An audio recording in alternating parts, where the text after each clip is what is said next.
Namaste everyone. Today, let us listen to a small explanation from Swami Vivekanand on the topic the need of Guru. Here is what Swamiji has to say. Every soul is destined to be perfect, and every being in the end will attain the state of perfection. Whatever we are now is the result of our acts and thoughts in the past, and whatever we shall be in the future will be the result of what we think and do now. But this, the shaping of our own destinies, does not preclude our receiving help from outside. When it comes, the higher powers and the possibilities of the soul are quickened. Spiritual life is awakened. Growth is animated, and man becomes holy and perfect in the end. This quickening impulse cannot be derived from books. The soul can only receive impulses from another soul and from nothing else. We may study books all our lives, we may become very intellectual, but in the end, we find that we have not developed at all spiritually. It is not true that a higher order of intellectual development always goes hand in hand with a proportionate development of the spiritual side in man. In studying books, we are sometimes deluded into thinking that thereby we are being spiritually helped. But if we analyze the effect of the study of books on ourselves, we shall find that at the utmost, it is only our intellect that derives profit from such studies and not our inner spirit.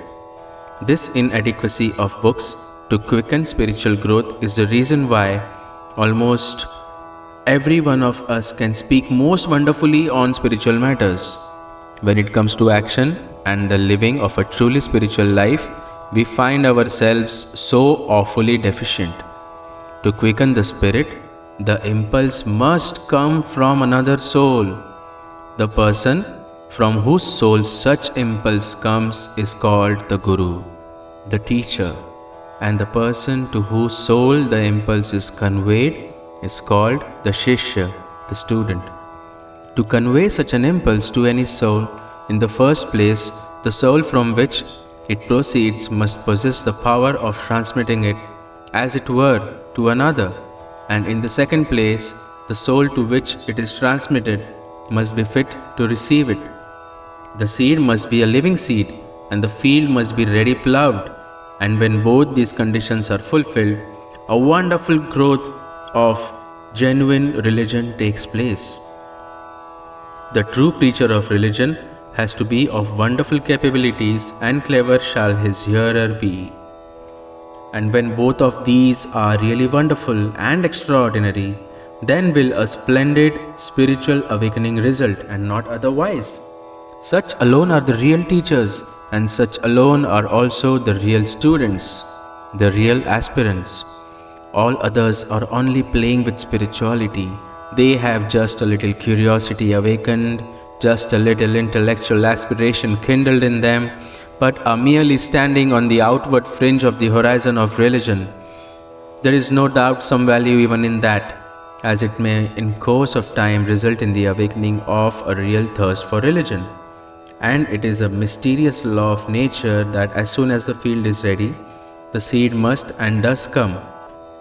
As soon as the soul earnestly desires to have religion, the transmitter of the religious force must and does appear to help that soul. When the power that attracts the light of religion in the receiving soul is full and strong, the power which answers to that attraction and sends in light does come as a matter of course. Thank you for listening to this extract from the article written by Swami Vivekanand.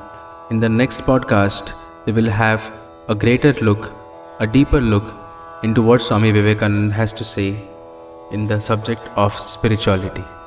Namaste.